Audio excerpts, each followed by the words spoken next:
Hello, welcome to Squishy Vision. We're going to be very quick with this because I can't get ready for work. And I'm also a bit chesty. Also, I realise I am very much a week late to all of this. I just didn't have time last week. I was busy and then I was also fatigued and whatever. You don't need to know. So yeah, we're going to be fairly quick. And then with any luck, tonight I'll catch up on the last 3 episodes. And I think that I know I'm caught up. But I think I'm not like far behind in everything. Anyway, yeah, this was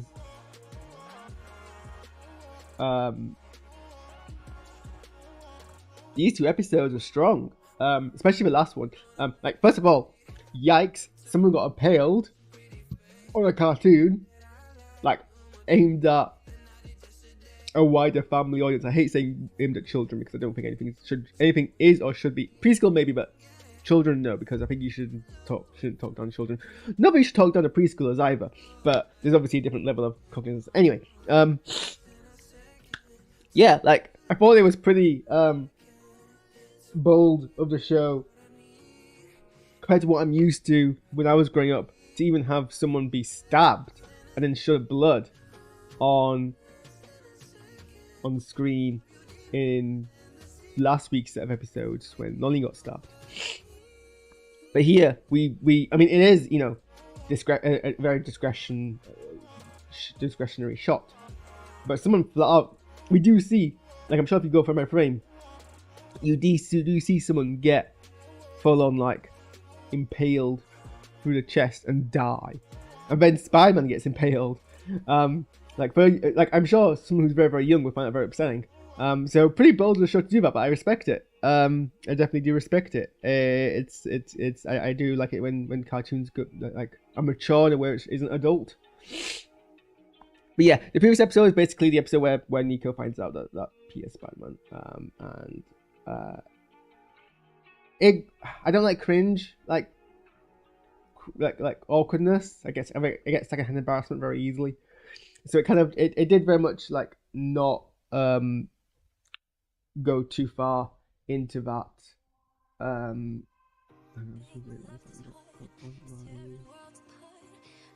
the thing?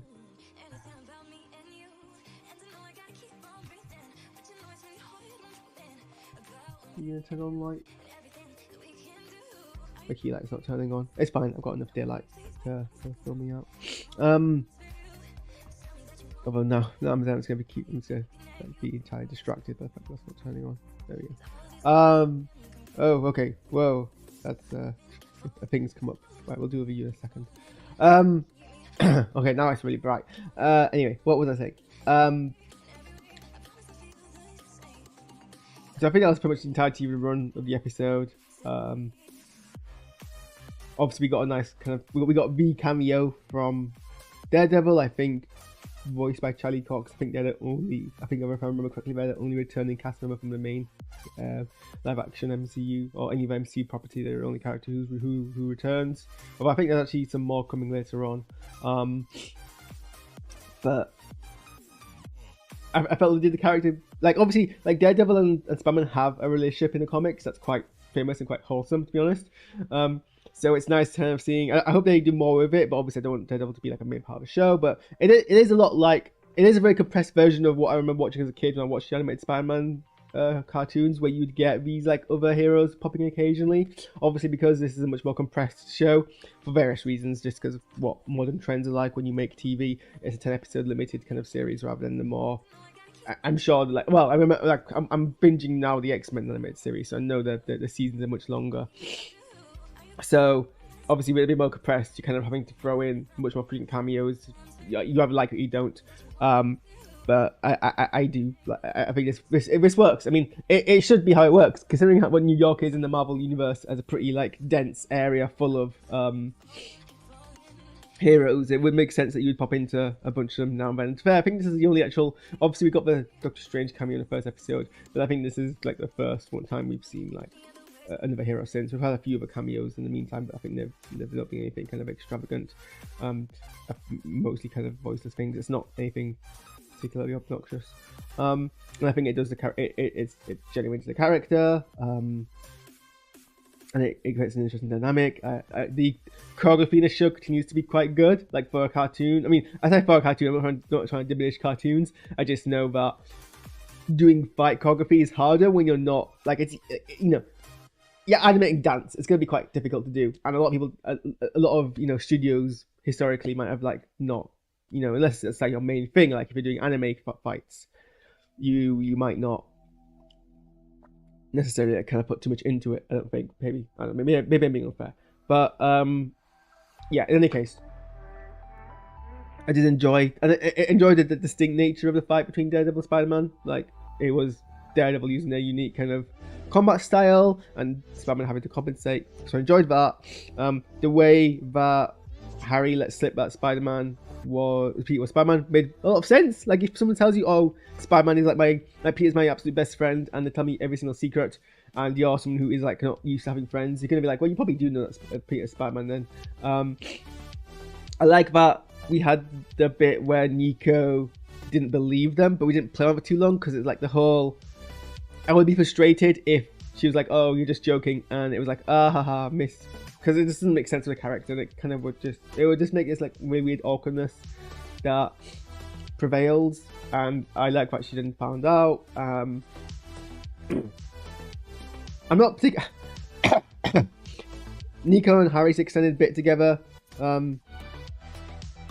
was a bit kind of yay nay. I like they spend more time kind of bonding as characters to each other than really figuring out the issue, which I guess fair enough. I mean, Harry's like that's not criticism. I often find myself watching these sequences being like, just say this obvious thing about which would fix the problem. Why are you communicating poorly? But then I have to remember every time in real life that I communicate and I look back in hindsight, I'm like, why don't I just say that obvious thing? Or if I'm doing my live action role play and I'm trying to play a character, I'm trying to go through a conflict, and then afterwards I'm like, why didn't I just say that obvious thing? But obviously in the moment you could be quite like, it makes sense. Like he should have very early on said, well, he didn't tell anyone. We found out by accident, so we're not super privileged, and he probably just didn't want to like, put you in danger. I mean, he said that eventually. I think he could have led with that, is what I'm trying to say. But I mean, I'm being unfair. I'm criticizing as a person who is in real life talking about characters in the show and being fully aware that I would probably not do better. But yeah, I mean, the highlight for me was the Scorpion attack because, I mean, Scorpion is like quite a cartoonish villain, and cartoonish villains, especially those from like the golden age of comic books, can sometimes be hard to do with any like there's always like this prevailing difficulty in adapting comic book villains because they are quite a cheesy concept inherently, and especially in cartoons where you're still maintaining that kind of cartoonish style. Like you got a cartoonish villain in a cartoon, but I think they made the right choice of showing the brutality of it by like firstly by tying this into the like I've said one of the things like about the show is that they're being pretty honest about